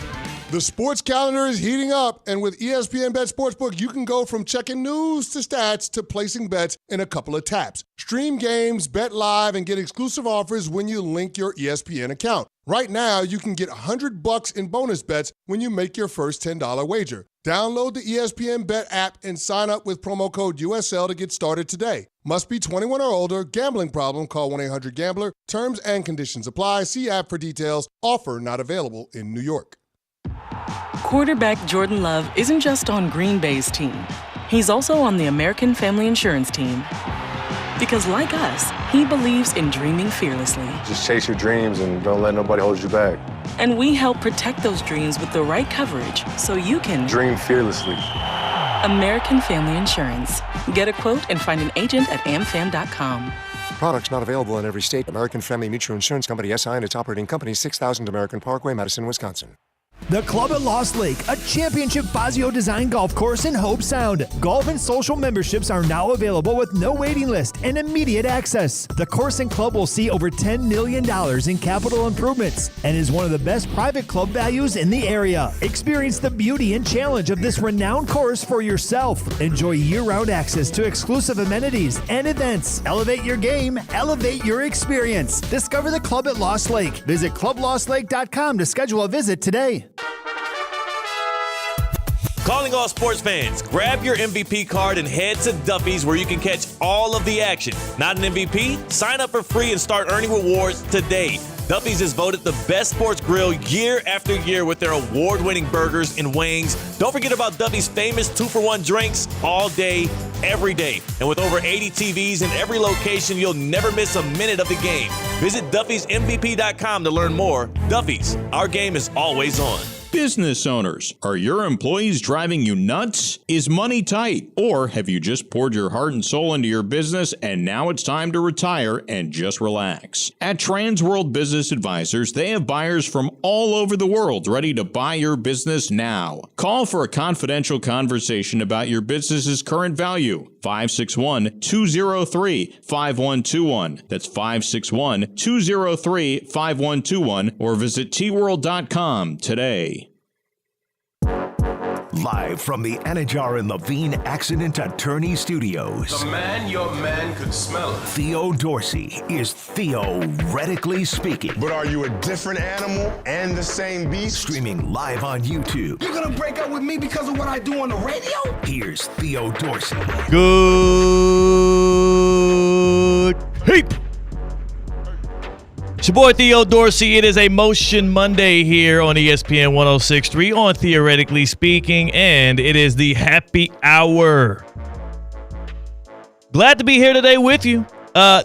Also, I told you all coming off of this NFL draft that the only thing that could make this season whole, the only thing that could make me feel warm about this college football season that we endured from the Miami Hurricanes is if quarterback Cam Ward, who left without AACC title, without a Heisman Trophy, if he could go number 1 overall, He did just that to the Tennessee Titans. No headlines, no suffering through the misery of what ifs and how far will he slide. That was a signed, sealed, delivered, and I do believe they have their quarterback and face of the franchise, and they should be secure for the next decade. They just got to build around him. By the way, C-Cats was on the other side of the glass on the ones and twos. You saw they went and got my guy Xavier Restrepo. Yes, undrafted free agent. I love pairing college teammates. I like how the Texans went out and got 2 wide receivers out of Iowa State who have chemistry playing together, and we'll be able to do that same thing here with C.J. Stroud. I love when GMs decide to go out and get guys as targets from college, and Cam Ward with Strep as an undrafted free agent. I mean, I know the guy ran a 4.8. Apparently his hammies were a little tight. He's not that slow. He also was like one of the most demonstratively best receivers in the ACC last year, who had a clear connection with Cam Ward, who made some spectacular catches, a reliable weapon, great soft hands, good at getting open. Like, I'm so surprised nobody took a flyer on this dude 6th or 7th round. Yeah, it is perfect. I love it also. Like, what are you risking by doing this, getting Restrepo when he's produced at the Power 4 Division I level? And also, I think there's something to some receivers having a knack for playing football. And that sounds like a stupid statement. I understand. But you can't measure with their 40 time or their vertical or a 3-cone drill.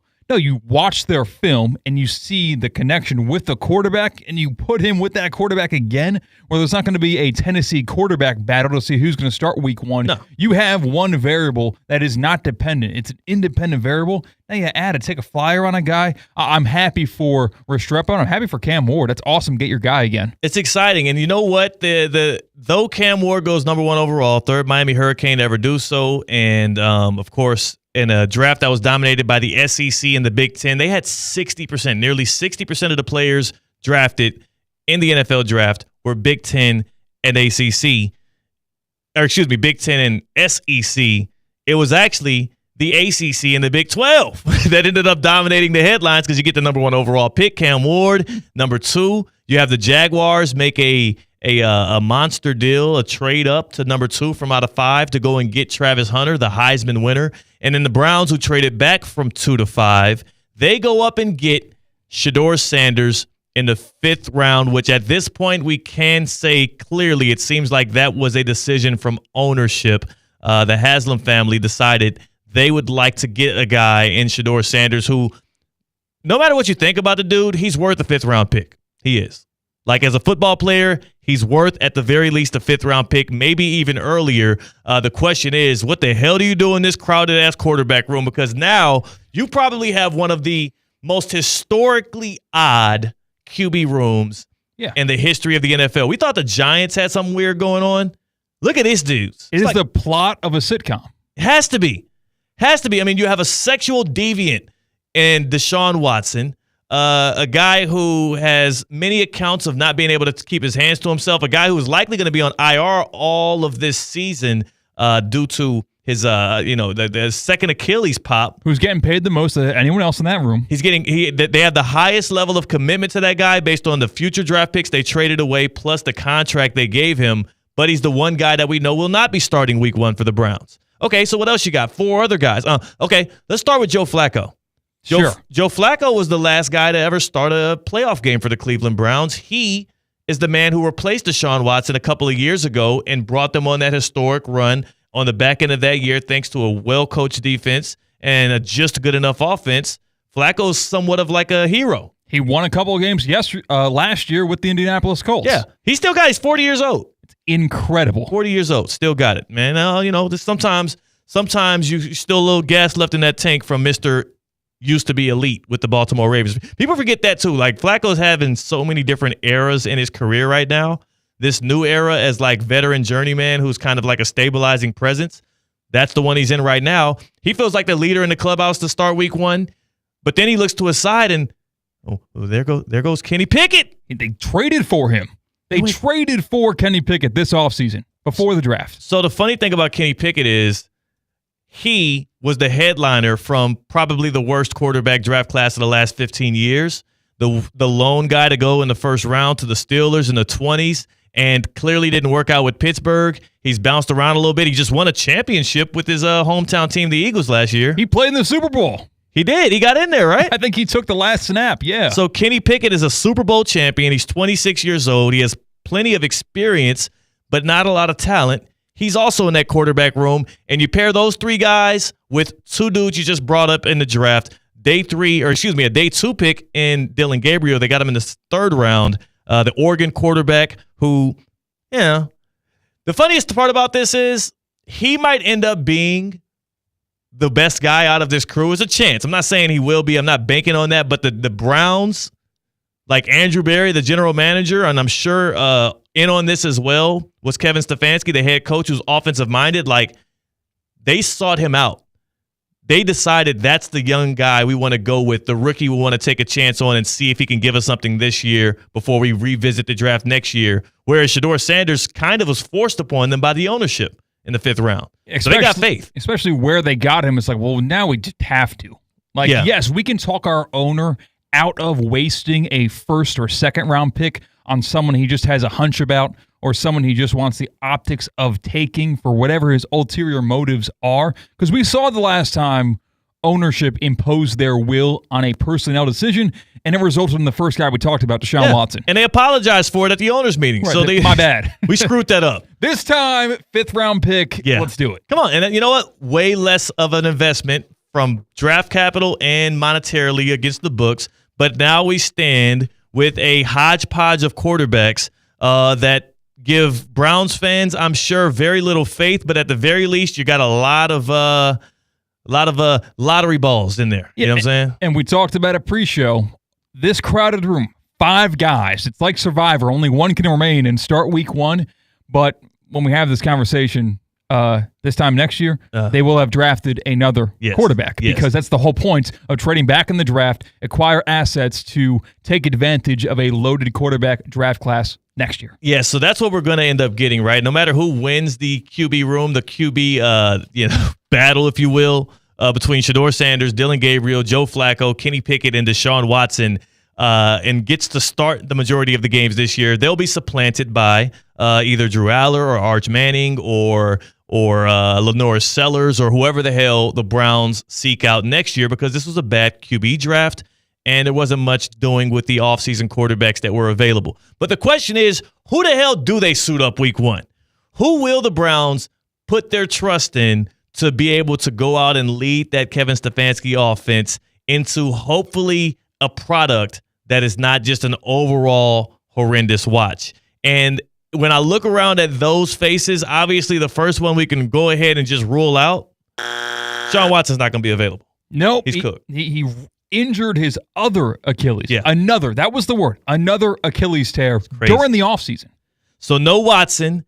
So if I take Watson out of the equation, the guy who has had the most success in the Browns uniform, but then also the guy who has the most reps as a starting quarterback is Joe Flacco.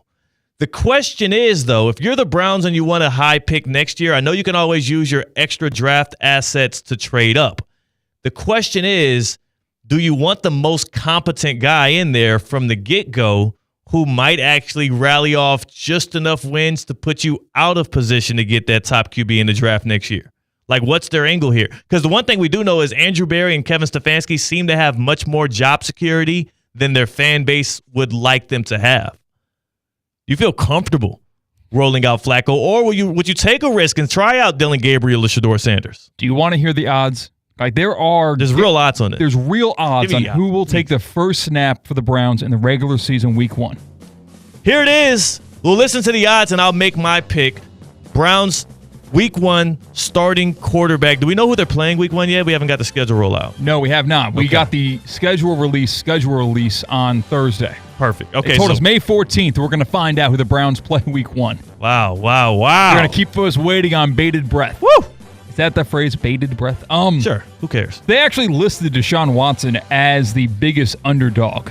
Plus, 18-1. Yeah, because he's hurt. So exactly. It's not happening. But you can bet on it. Maybe we have a medicine miracle that Deshaun Watson suits up week 1 and plays the first snap. Yeah. Last time I heard about a medical miracle, it was Damian Lillard, and now he's out for the next year and a half. So, The next biggest odds are plus 650. Okay, can I guess who this is? Sure.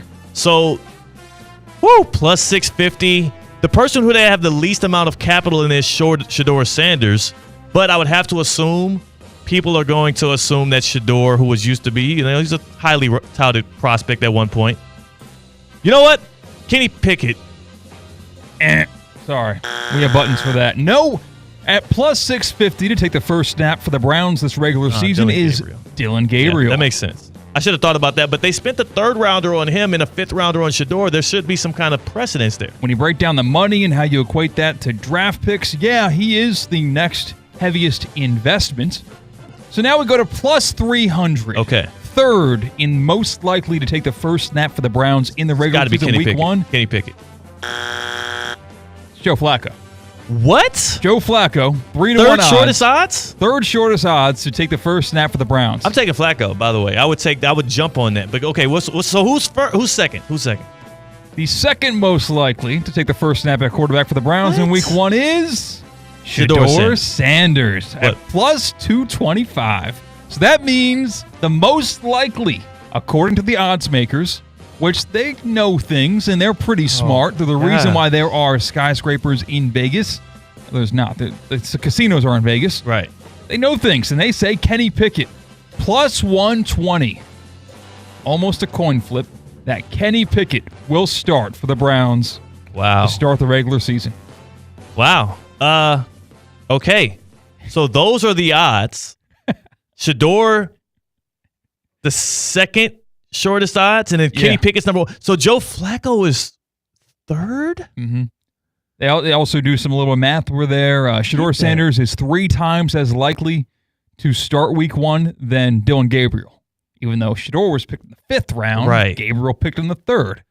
So the question is, if you're the Browns, this is going to be an open quarterback battle, I assume. The other side of this is, though Deshaun Watson you get to put on IR, you're not carrying 4 quarterbacks on your active roster. And I do believe the one guy who is shielded, protected from being cut, traded, or dismissed, or put on the practice squad has got to be Joe Flacco. Like, he's going to be on your active roster, in my opinion. He's on that roster for a reason. Yeah. Because he's mature enough to, whatever role they give him, whether it's backup or starter, there's a reason he's still in the NFL. He can do that. So Flacco is going to be on the active roster week 1. We know that much. The question is, between SHEDEUR, Dylan Gabriel, and Kenny Pickett, who will be joining him, and do they have 3 quarterbacks on the active roster, or do they go with 2 and have one as the emergency starter? I would assume if you're the Browns and you're trying to avoid headlines, you also would prefer to have SHEDEUR on the active roster? You know? Oh, does him on the active roster create or negate headlines? Oh, my God. If you just remove him from the equation, that one drop that SHEDEUR Sanders not going to be suiting up for the Browns this week, next week, the week after that, that's just one thing. But maybe if SHEDEUR Sanders is on the sideline and maybe doesn't necessarily learn the lesson that was taught the past 4 days, and he does create headlines as the 3rd quarterback on your roster, which is worse? This is exact circus teams were trying to avoid, especially teams that have uncertainty at the quarterback position, because there's no real gain to this unless you believe SHEDEUR Sanders to be the guy that's actually going to win this job out and be the franchise quarterback. You can't draft him as a backup. You have to draft him with thoughts of him being the starter, because the noise that comes with him riding the pine or being inactive is not just going to come from the fans who love them some SHEDEUR Sanders, love them some Colorado. It's also going to come from the guy, Deion Sanders, his pops, who literally, when SHEDEUR was his quarterback and he was the coach of his full football team, was pointing blame and criticizing other guys on that team that he had to continue to coach instead of his own son. You don't think that removed from the locker room, he's not going to be taking shots at you from across the country? Of course he will. Yeah. Deion Sanders and the Sanders estate had almost complete and total control of the Colorado football program. Yes. And now jersey retired. You put him into the most unstable franchise, the most unstable conditions. You think you're not going to hear barking from the Sanders estate because they have zero control. There's no fault of their own. Yeah. It can't be Sanders' fault that Cleveland sucks. And Cleveland's probably going to suck. You know what's funny, though? This is the perfect situation for SHEDEUR Sanders. This is actually like ideal for him. I'm listening. And it's because, well, number one, it's not that I have much faith that he's going to end up being this playoff winning quarterback, this franchise changing and altering and leading guy like that's going to define a generation of fans under one roof. I don't think he's that guy necessarily. We'll have to see. It's going to take the right situation. But as a 5th round pick, as somebody who now can buy in on being team first and prove to us that he can thrive in an environment that is outside of having both Travis Hunter and his pops as the head coach, I think the Browns is a good scenario because if he does eventually win out and get to start some games in a Browns uniform, if he fails, we get to all look around and say, well, damn it, it's the Cleveland Browns. It's a quarterback graveyard. Quarterbacks go there to fail. This was not on SHEDEUR. This was on the organization. This was on Kevin Stefanski, potentially. This was on the building of a roster that does not have a primetime target outside of Jerry Jeudy. You know, it's not like he's set up with all of these tools and weapons around him where he should be good from the get-go. If he started week 1, C-Cat, like, we would expect him to struggle some. Yes. The expectations are low. The bar to clear when it comes to you're a competent player, you are worth the pick, is very low. If a team spent a 1st-round draft pick on SHEDEUR, the pressure is high. He would have an enormous amount of eyes and attention, and the bar to clear for us to say, hey, this was worthwhile, this was a successful pick, he is a good enough quarterback, will be much higher than what it is now that he's a 5th-round draft pick. Plus, I do like the fact that he's going to a quarterback whisperer in Kevin Stefanski and not somewhere where you have to guess and, not guess, but where you're going to be not necessarily prioritized by the person with the main headset.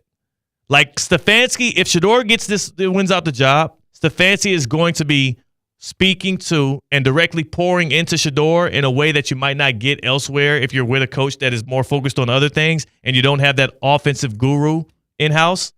I think he could succeed here.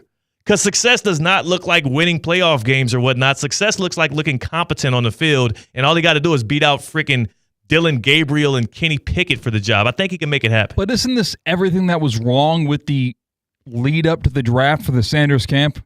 Is all about perception and how it looks, not actual tangible specs of winning and losing and being somebody you want in the locker room. That's what they built, though. That's the ecosystem they built. Usually it's good when you are drafted later because you go to a more functional, a win-now organization. You get the exact opposite of that, and you got embarrassed by going in the 5th round and not an early round. So this feels not like a good situation for SHEDEUR Sanders. He's won over a lot of people, though. He's become a sympathetic figure, a martyr of sorts because of the prank calls, because of the fact that people feel like he is now being ostracized by the NFL. They think owners are colluding over a 5th-round pick. Like, he's winning over fans. Sure. For the PR department for SHEDEUR Sanders. This is perfect for SHEDEUR's They got to pivot away from the word legendary and maybe some other don't doubt me. No. He's sticking on legendary. I don't think we're moving him off of that.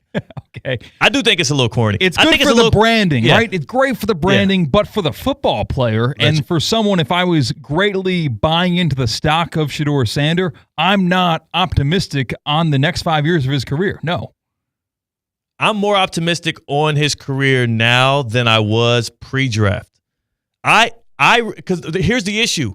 If he goes in the top 5, if somebody trades up in the 1st round and goes and get him, if the Steelers would have picked him, he would have been judged based on those first 2 years of his career with a heightened level of intensity, and it would have been his fault. If it didn't work out in Pittsburgh and SHEDEUR was the guy that they picked at 21 overall, like, he would be closer to being more of a Josh Rosen type of guy that's bounced out of the league before he even gets a real full chance than a guy that goes, again, to the Browns as a 5th-rounder. He might get a whole half of a year or maybe a full season to be able to develop under a quarterback whisperer like Stefanski. Maybe by then they do put some tools around him to where he can actually have some weaponry at his dispense. And then you know what they're going to do? Draft Arch Manning. He might never start a game again. It's funny because if you just told me that the Browns traded back from their Travis Hunter spot, they had the opportunity to get him, and they still ended up getting the best offensive lineman off the board. Yeah. And they got SHEDEUR Sanders, that in a vacuum feels good. Like, oh, that's a pretty sound draft strategy. And they got SHEDEUR Sanders rather late in the draft. You didn't tell me 5th round. You didn't tell me all the media frenzy in between the 1st and the 5th round. That feels like a good job playing chess, not checkers. They didn't reach for that quarterback who was talked about earlier on, and they got him at such a great value. But when you combine it with the fact that they traded for Kenny Pickett and they drafted a quarterback before SHEDEUR Sanders, that's the worst part of it. That just kind of blows my mind. That's how you know they're not committed to his success. They are not prioritizing his ability to be able to actually compete and be their guy. It also shows you, and it's weird to me, but in a roundabout way, despite them using 2 draft picks, and 3rd round is an early pick. 5th round, 3rd round is a priority pick. They used 2 draft picks on quarterback this year. It still feels like they're all in on the next class of quarterbacks. Yes, absolutely. This year's quarterback battle doesn't even matter. Just selecting SHEDEUR and not trading for Pickett feels like a plan. I don't know. A plan of let's try this year out with SHEDEUR Sanders. Is this going to be a reverse quarterback competition where the least competent player gets the starting job? Are they gonna actively? And again, I would never accuse an NFL team of tanking. I would never accuse them. But it feels like they would be much more incentivized and proud if they went 2-14 or 2-15 this year than if they went 7-10. And Flacco feels like 7-10. Dillon Gabriel, Kenny Pickett, SHEDEUR Sanders feels closer to 3-14. But again, it could have been an exploratory year. We talked about how the Haslam said it was our bad. We messed it up with Deshaun Watson. Then they asked him to draft SHEDEUR. Yes. But like you've stated, how this kind of feels like house money for head coach, GM this season with the Cleveland Browns, where they can try some things here. You draft SHEDEUR Sanders, and only SHEDEUR Sanders, and you have 1 year to try this experiment out. Maybe we got the best value in the draft, and the worst case scenario is we're so bad that we get a cream of the crop pick next year and get a better quarterback. And I got a theory. Let's do it. I got a theory. It's theoretically speaking, right? Sure is. I got a theory. There's something we don't know that you don't know, you as in the listener or the viewer. Oh, man. This just hit me as you were talking, C-Cat. This is a good one. The Cleveland Browns, who traded back from the number 2 overall pick, right? Mm-hmm. Went and got themselves a defensive tackle and some extra draft assets instead of grabbing Travis Hunter, who would have helped them win more games now. That in itself was them showing their cards that they were prioritizing next year's quarterback draft class. Andrew Berry and Kevin Stefanski sitting in that room were well positioned. They were feeling good. They were happy about the prospects of bulking up parts of the team that will be sustaining down the line. It'll help them win big games down the line, but it would not sway how they would be able to be impacted next year. Look at the other quarterback decisions they made this year, right? They were never really linked to Aaron Rodgers, which would be a win-now move. They were never really linked to Kirk Cousins in a way. Instead, they went and got Joe Flacco and Kenny Pickett, which are clearly not thinking about winning in 2025. Those are not QBs you go and get to raise your ceiling. It's more so QBs that keep your floor pretty steady. Then in the 3rd round, Stefanski, and I'm sure Stefanski and Andrew Berry are looking each other in the eye like, hey, let's get a guy. Let's go get Dillon Gabriel. That'll shut down all the SHEDEUR talk. Then people can start pushing the narrative and the headline and the noise to the Giants, maybe, who still did get Jackson Dart, maybe to the Saints, maybe to some other quarterback-needy team. Hell, we don't care where he goes. If we get Gabriel right now, we can make it look like we have completed our QB room, and we can continue to build for next year's QB class. If we throw Gabriel out there, he'll win some games, he'll lose some. It doesn't matter. It's a pawn in this. He feels like a pawn play. They got him in the 3rd round. They were like, hey, let's get him in there. Let's get him in there. We'll see what happens. Earlier than everybody thought. He was where the SHEDEUR talk ramped up. Because they're thinking, wait a second, if Gabriel went off the board before him, no one had that. They tried to close the door on SHEDEUR, when in reality, a couple of rounds later, after SHEDEUR was being ridiculed, after the prank call, after all of the meandering around this, I think it became too much for the Haslams, who we have learned now have a good relationship with the Sanders family. They care about SHEDEUR in a certain way. I feel like maybe it got too much for the Haslams, where they finally overstepped those boundaries yet again. And just like they did when it was Deshaun Watson was made available, they forced the hand of their GM and they said, hey, I want you to go and get that guy. I don't care what the cost is. Haslam convincing Andrew Berry to draft SHEDEUR Sanders. I have a theory that is against the wishes of the GM and of Kevin Stefanski's plans. And because it was a 5th-round pick, I'm sure they do not care that they did spend that investment on it, because it's way less of an investment of what you did when you had to go get Deshaun Watson. But it wasn't part of their original plan. Their original plan was to have Kenny Pickett, Joe Flacco, and Dylan Gabriel, and to lose out this season. The question is, if the owner is the one that circumvented the original plan from the GM and the head coach, Kevin Stefanski, and made them go get SHEDEUR Sanders, will the owner also implement a plan and put their feet to the fire and say that kid needs to be starting? Like, at what point does he's done it before. At what point does he intervene and say, I want to see Sanders out there playing, especially if you have a guy like Pickett starting or Flacco starting and it's not going well through 6 weeks? If you're the owner, what good does drafting someone and not seeing them play do for you? Nothing. Because you also want to sell some of those jerseys. You also want to rile up fan bases. Imagine 6-7 weeks into the season, the tanking plan is going well. You've won 1 or 2 games. You've looked miserable. But fans start calling for SHEDEUR. Football games, the tickets are not selling at the rate that you want them to. You're now going to pull the trigger. We're going to see SHEDEUR start a good number of games this year. I don't think it's week 1, but I do think that at some point the Haslams are going to intervene once again and force their hand to make SHEDEUR get out there and start. And you know what? I'm all in for the experience because, I'm not tied to the results. I'm not pro SHEDEUR. I'm not anti SHEDEUR. I don't give a damn, but I will be along for the ride. That's my theory. Does that feel right? It feels about spot on. Yeah, it's such a confusing situation that it cannot be for the betterment of winning next year. Like, we have seen 31 teams make moves to try to win football games, and this is the antithesis of that. And the Browns are used to losing. Yes. They're comfortable in that spot. Maybe their fans aren't, because that wears on you a little bit and hurts your mental well-being. But what's one more year of not winning football games? You're a Cleveland Brown kind of owner. Ooh. Or, GM, head coach. Yeah. One more theory right here that just came in. One more theory. This is not my theory. This is Chris in the YouTube chat. He says maybe they took him. Maybe the Browns drafted SHEDEUR Sanders to screw Pittsburgh up. Right? Not to play him, but to hold him for a year so the Steelers would not get the competent level of quarterback play that they would assume they could get with a late pick and not have to spend high capital on. This could be one of those interdivisional situations where they're going to make you suffer. It's a 5th-round pick. It might be worthwhile. Who knows? I like that. I like that drop, Chris. Ended up drafting Will Howard. Yeah, they got stuck with Will Howard.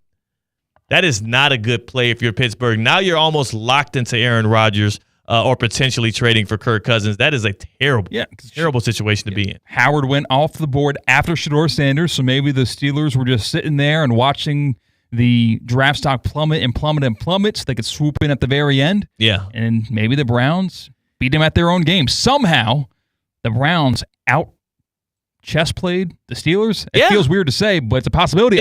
We're open to all theories. Shout out Chris. I'm open. Shout Chris. I appreciate you. One last thing about next year's quarterback draft class. Our guy Jalen in the YouTube chat, he says he doesn't understand what people see in Drew Aller, Carson Beck, or Nussmeier. They're not franchise-saving guys. And I would contend the issue with us trying to anticipate what next year's quarterback class looks like without letting the college football season play out is that those are I feel like there's 6 or 7 guys right now that are hovering around first-round projections. Not all of them will play out that way once we see them start on Saturdays for one full season again. But let's not count out another guy rising from the ashes like what Cam Ward did last year from a 6th-round projection to number 1 overall. Let's not count out a Joe Burrow-esque rise and ascension to the number 1 overall pick. Baker Mayfield had the same thing happen. We've seen time and time again, teams can fall in love with new characters who prove themselves to be great prospects. And for SHEDEUR Sanders, again, this was not an issue of race. This was not an issue of hate. This was not an issue of even Dion being too big of a distraction. The juice just wasn't worth the squeeze. And from his play to apparently his interviews, he absolutely did not do himself any favors. This one thing I want to play out here because People have been asking, what makes you think SHEDEUR got, why did he tank out? What happened to his draft stock? How was he projected a top 10 guy and goes in the 5th round? I don't know what happened in those interviews. I'm not going to speculate, but do take a listen to SHEDEUR Sanders in the draft combine. Now, put yourself in an NFL owner or GM's position. Take a listen to somebody who would say this with cameras pointed at him, with microphones in front of him publicly, and assume what you might have also heard behind closed doors. If you ain't trying to change the franchise or the culture, don't give me. So you should know history repeats itself over and over and over, and I've done it over and over and over, so it should be no question why NFL franchise should pick me. You think I'm worried about what critics say or what people got to say? You know who my dad is? They hated on him too. So it's like it's almost normal. Without people hating, it's not normal for us. So we like diversity. We like everything that comes with the name. That's why we are who we are. That's the problem. That's an issue. First of all, there might not be any worse combination of words to string together as a young man than "Do you know who my dad is?" No, you got to feel it coming off your lips that it's wrong to say. Just the lack of self-awareness that he didn't he uttered those words confidently. That is a punchline. Yes. That is a punchline in common pop culture these days. Do you know who my dad is? Imagine if our guy Colin Russo said that. That's our guy, and this is no shade to my guy. Of course he wouldn't. Even my guy Mike Rizzo as well, whose pops are legends in the sports talk radio industry. They would not utter those words. They know that their dad's success is great. Their dad's success also is partially what helped not only themselves get better at their craft, and this is for SHEDEUR with Dion, but also what helps you get enough eyes on you to where you do have a chance at making your dreams come true. But when you are talking about why you should be drafted and you have the confidence to utter the words, "Do you know who my dad is?" If you are pro Colorado, pro SHEDEUR, pro Dion, all of that, and you cannot see the issue with that statement, let alone him telling GMs and teams, if you don't want to shift your culture, if you don't want me to change everything about your culture, don't draft me. You got to understand that maybe there's a chance his perspective on what he was as a prospect versus what they believed him to be, there was a wide chasm there, and he did himself no favors with the way in which he spoke about himself. It's just the honest truth, man. Oh man. I hate that too. I hate having to talk down on the brother. Hope the brother succeeds, but you got to be a little bit more self-aware. You weren't that guy. You weren't that guy in college. I think he won 13 games, 13-11 in the Big 12 or something like that. That's not good enough. Yep. I want to tell y'all a place that is good enough, and that's the Kaiser University Golf Coaching Center. That's the place to go to improve your golf game as fast as your intelligence and your mechanisms and the coaching would allow you to. The Kaiser University Golf Coaching Center, they have the facilities, they have the tools, they have the coaching you need. You can enjoy the best facilities in the area with the outdoor facilities, including an expansive chipping and putting area. You got practice bunkers, huge putting green, and a full swing practice area. Plus, the Kaiser University Golf Coaching Center has a 2,000 square foot indoor training area, 3 different hitting bays, a private classroom, and cutting-edge video and ball flight technology. It's going to help you train like a pro. Kaiser University Golf Coaching Center in the heart of Palm Beach County, right off I-95 in the Turnpike. Find out more at KaiserGolfCenter.com. That is KaiserGolfCenter.com. More on SHEDEUR. Plus, we got a midday midterms. It's the happy hour on Theoretically Speaking right here on ESPN 106.3. Live from the Anajar and Levine Accident Attorney Studios. Anajar and Levine Accident Attorneys. Call 1-800-747-FREE. This is ESPN 106.3. Panthers are on the prowl for the Cup. Join ESPN West Palm and Coors Light Monday, April 28th from 6:30 to 8:30 at St. Lucie Draft House in Port St. Lucie as the Florida Panthers take on their in-state rivals, the Tampa Bay Lightning. Enjoy ice-cold $3 Coors Light drafts and score big with giveaways, including signed Panthers memorabilia courtesy of Palm Beach Autographs. Must be 21 or older to participate. Coors Brewing Company reminds you to please drink responsibly. It's the Hard Rock Bet Battle of the Bets. 2 bets facing off. Winning side splits $250K in bonus bets every single day. Time to pick a side. Team underdogs or team favorites. Team over or team under.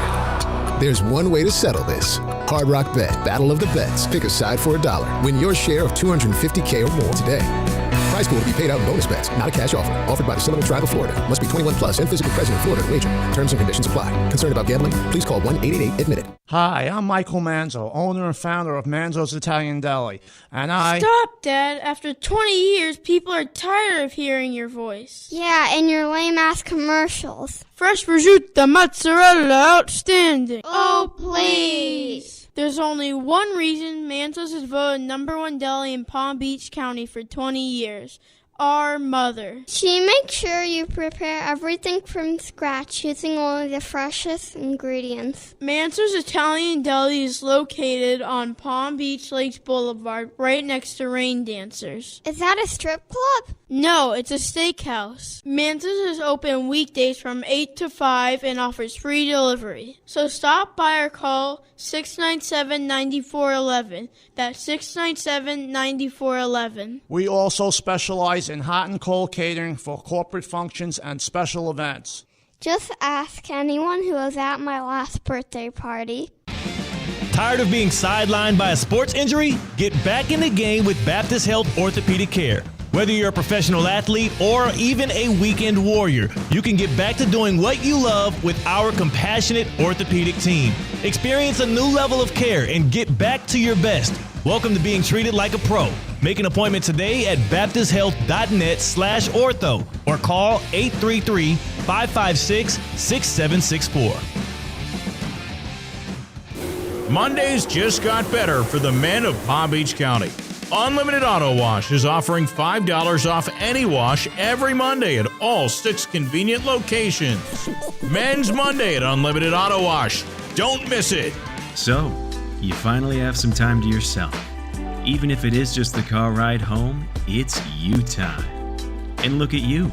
Do not disturb set before you even got in the car? Impressive. You've earned this moment to just chill and drive.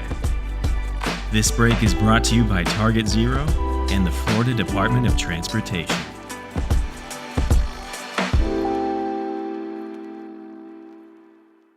My kind of breakfast is a McDonald's breakfast. It just adds a little sizzle to your morning. Like the Sausage McMuffin with egg with its savory hot sausage. Or an Egg McMuffin toasted to perfection with real butter. But the best has to be a Sausage, Egg, and Cheese McGriddles. Soft griddle cakes, melty American cheese, and a sizzling sausage. I can grab any two for $6. I can already hear the savory sizzle. Or maybe that's just my stomach. Ba-da-ba-ba-ba. Prices and participation may vary. Cannot be combined with any other offer or combo meal. Single item at regular price. You know what I could really go for right now? Literally anything that comes in a McDonald's carton, wrapper, or bag. Or a McDonald's cup. Yes, any of those items should do it. Get 20% off your entire purchase over $10 or more when you use mobile order and pay in the McDonald's app. Offer valid through 5/31/25 at participating McDonald's. Valid once a day. Must opt into rewards. Ba-da-ba-ba-ba.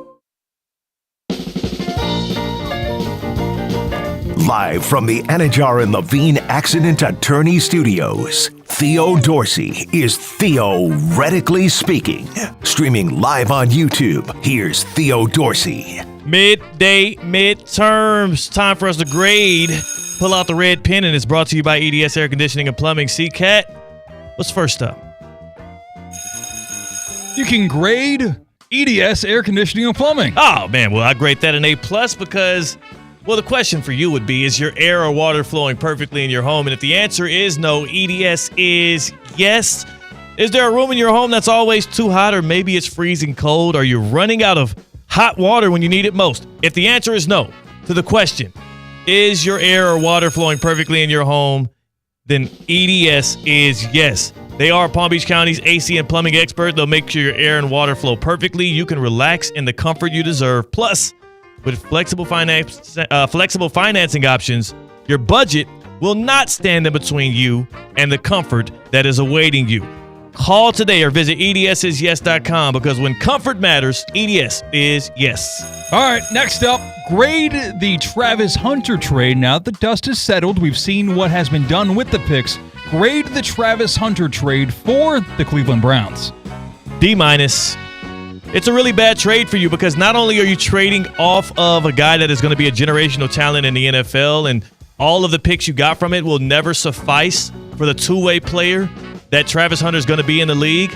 You also drafted his college quarterback in the 5th round. Imagine if you stayed at 2, picked Hunter, and had SHEDEUR. At the very least, there's chemistry there that you could work off of. Failure of a draft for the Browns by not drafting Travis.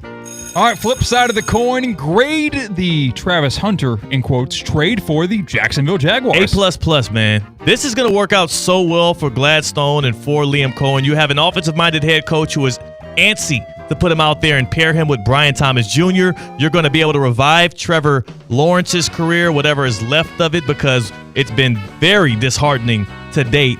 And on top of that, when you work him in as a corner and you're able to use this guy who is such a threat on both sides of the ball, you're going to be able to easily prove that the value you gave up for Travis Hunter is probably just this. It's like a small little portion of what you're going to get from him, especially through 5 years on a rookie deal. He's going to be playing 2 positions. That is a A++. Next up, grade drinking on the golf course. Oh, man. Whew. I give this a A-. A- because, number one, it can help cool you off if you are if you're having a bad day of golf. But then also sometimes you can drink and hit that perfect level where you feel at ease and you don't overthink your swing, and things are more in motion for you. So it just depends on the day you're actually having on the course. Either way, it's a plus. I don't know. It's a lot of sunlight and it's a lot of dehydration because I get headaches. It happens every single time I decide to drink while playing golf. When I get back home after that long day, my head pounds. You got to hydrate beforehand, though. You got to drink a lot of water. Was it not because you got to make double before you went out in golf? Yeah. Nobody, you ain't tell them that. That's true. I hit the golden arches before the round. Multiple McDoubles.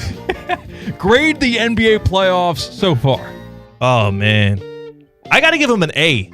Now, that's high. I don't want to be like a very friendly and nice grader, but I've enjoyed thoroughly this first round of games. I hope we get a couple of Game 7s. The sweep Thunder Grizzlies, perfect. Get rid of them early. I hope the Cavs get rid of the Heat tonight because I cannot stand to watch them drub along in this postseason anymore. But again, I like it. I like it so far.